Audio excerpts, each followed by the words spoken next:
여러분 반갑습니다. 시촌입니다. 오늘은 조금 대책 없는 시골집을 여러분과 같이 살펴보려고 하는데요. 이 집이 가격이 현재 많이 떨어져서 어떤 분들에게는 괜찮아 보일 수도 있어요. 가격이 지금 3분의 1 수준으로 떨어졌거든요. 우리가 현장을 살펴보겠지만 현장 모습도 그렇지만 그것보다는 이 경매물건의 여러 가지 조건들, 관련된 요건들을 살펴보면 와, 이거 진짜 답답하고 대책이 없구나, 그런 생각이 드실 겁니다. 일단은 현장부터 보겠습니다. 여기는 강원도 횡성군 청일면입니다. 지금 이 길의 왼편이 경매물건 부근이고요. 땅이 2,000평으로 상당히 넓습니다. 그래서 화면상으로는 그 2,000평을 다 담기가 참 어렵습니다. 경매물건 바로 옆에 이렇게 축사가 있는데 소가 2마리가 있었습니다.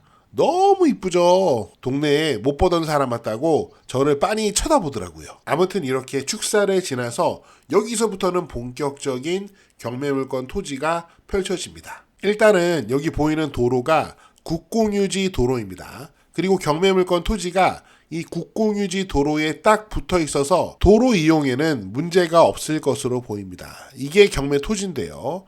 상당히 넓습니다. 그리고 이렇게 초록색 국유지 도로에 딱 붙어 있기 때문에 이 도로 이용에는 전혀 문제가 없어요. 그리고 지금 보시면은 이 땅도 남양 땅이고 이 집도 남쪽을 바라보는 방향으로 앉아 있습니다. 이런 면은 참 좋죠. 그런데 현장은 보시는 것처럼 굉장히 어수선합니다. 물론 하우스 파이프 이런 거는 당연히 농가에서 농번기에 사용하고 겨울에는 이렇게 땅에다 내려놓는 겁니다. 이거는 당연한 건데요. 여기 보니까 냉장고 있고요. 사용하지 않는 냉장고인 것 같아요. 그리고 길 건너편에도 여기도 냉장고. 그리고 우리가 아까 봤던 축사 우측으로 이런 창고가 보입니다. 이 창고는 판넬 창고인데 아마도 이 축사를 운영하는 데 사용했던 창고가 아닌가 싶습니다. 그리고 이 안쪽으로 집이 보입니다. 바로 이 집이 경매물건이고 지금 우리가 보고 있는 이 모든 땅이 경매물건 토지예요. 땅이 워낙 넓으니까요. 집 앞쪽에 이렇게 또 저온 창고도 보이고요. 이 앞쪽에도 쓰레기가 좀 많이 쌓여 있네요. 비료포대, 농약병 등등 여러 가지 잡동사니가 좀 있습니다. 집 앞에 있는 나무에는 여기 백자루를 걸어놨는데 이걸 또 여기다 왜 걸어놨는지는 잘 모르겠습니다. 만약에 시골에 싼 집에 관심 있는 분들은 지금 가격이 3분의 1 가격으로 떨어졌으니까 현재의 모습을 보고 판단하는 것보다는 이 물건들을 다 치웠을 때 이 집의 분위기가 어떨까, 그거를 상상해 봐야겠죠. 그런데 이 물건을 다 치우려면은 일이 굉장히 많을 겁니다. 지금 지붕 위에 태양광 발전기도 설치되어 있는 모습이 보이고요.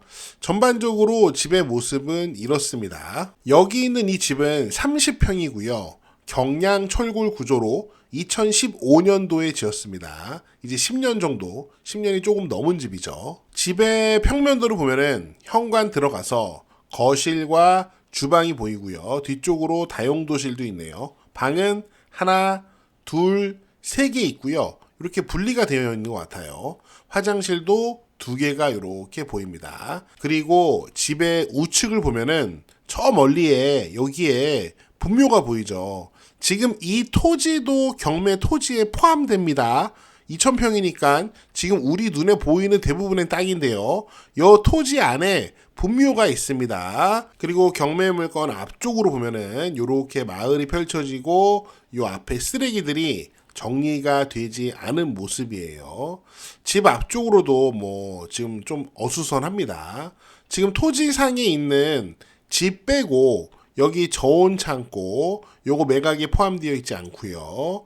이동이 가능한 이 창고도 매각이 포함되어 있지 않고 집 앞에 있는 이런 시멘트 블록으로 만들어진 건물도 매각에 포함되어 있지 않습니다.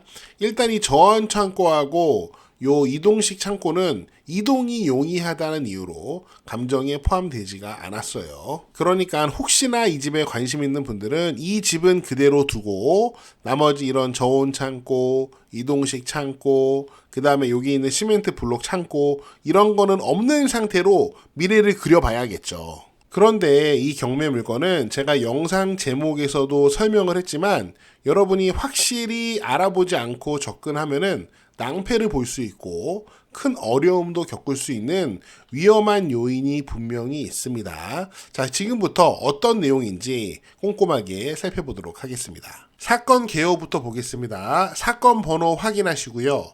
가격이 감정가가 4억 6천만 원 정도 감정이 됐는데 현재 3분의 1 가격 1억 5,800만 원까지 떨어졌습니다.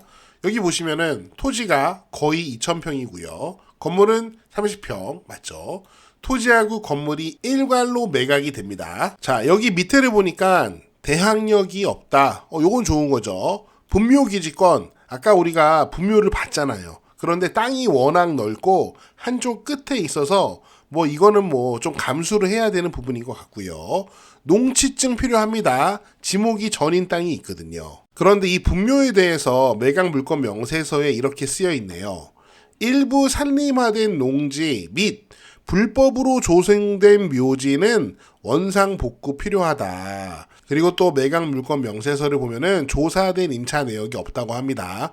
현황 조사서를 봐도 이 경매 물권의 소유자 두 분만 전입이 되어 있는 것 같아요. 그러므로 임차인 권리 문제는 없는 것 같고요. 등기상의 권리를 보면은 말소 기준 권리가 건물하고 토지에 설정이 되어 있고 뭐 뒤에 후순위 권리가 있긴 하지만 모두 경매 과정을 통해서 말소되기 때문에 낙찰자에게 인수되는 등기상의 권리도 없어 보입니다. 그렇다면 시초나 도대체 무엇이 문제이냐? 제가 봤을 때 여기 땅 모양을 좀 보십시오. 여기 보면은 경매에 포함된 토지가요. 여기 집이 앉아있는 요 땅, 요 육각형 모양의 이 토지 하나랑요. 그리고 여기 엄청 큰 땅, 2번으로 표시된 엄청 큰 땅 보이시죠? 요 두 개의 필지가 경매에 포함되어 있습니다. 그러면 여기서 딱 봤을 때 경매에 포함되어 있지 않은 땅이 여러분 보이시죠? 여기 보면은 아까 우리가 봤던 시멘트 블록 창고가 앉아있는 이 땅, 그리고 또 우리가 아까 봤던 여기 축사가 있었잖아요. 축사가 있던 이 땅도 경매 매각에 포함되어 있지 않습니다. 제가 궁금해서 이 축사 토지의 소유자는 누구인지, 그리고 요 네모난 땅의 소유자는 누구인지 찾아보니까 이 두 필지의 소유자가 모두 현재 경매 사건의 소유자 2명 중에 1명입니다. 은행에서 대출을 해줄 때 이 땅들은 담보로 잡지 않았던 거죠. 공동 담보 목록에 포함되어 있지 않기 때문에 이미 경매를 신청했지만 요 땅들은 경매에 나오지 않은 겁니다. 담보가 아니니까 경매로 내놓을 수가 없죠. 그래서 만약에 여러분 이 집을 낙찰을 받게 되면 여기에 있는 창고나 여기에 있는 저온 창고는 그래도 이동이 용이하니까 낙찰 받은 다음에 소유자한테 이거 치워주세요 이렇게 요구를 할 수 있겠지만 여기에 있는 시멘트 창고는 경매물권 토지 위에 앉아있지 않잖아요. 그러니까 요거를 치워달라고 철거해달라고 요구조차 할 수가 없습니다. 그리고 집 옆에 있는 축사 역시 이 땅이 경매 토지에 포함되어 있지 않기 때문에 여러분이 집을 낙찰받아도 이 축사는 그냥 이 자리에 계속 있는 겁니다. 여러분 그러니까 어떤 위험이 있는지 이해가 되시죠? 땅이 굉장히 넓고 가격이 3분의 1 토막으로 떨어졌다고 하더라도 이런 위험에 대해서 충분히 고려를 하시고 생각을 해보셔야 됩니다. 야, 이거 3분의 1 가격, 야 2,000평인데 1억 5천? 야, 싸네. 그렇게 그 생각만 하고 접근하셨다가는 낭패를 볼 수도 있다는 얘기죠. 네, 제가 오늘 준비한 내용은 여기까지고요. 여러분은 어떻게 보셨는지 여러분의 다양한 의견을 가감없이 댓글로 남겨주세요. 저는 다음 영상에서 더 재미있고 유익한 내용으로 돌아오겠습니다. 여러분, 시촌 어게인!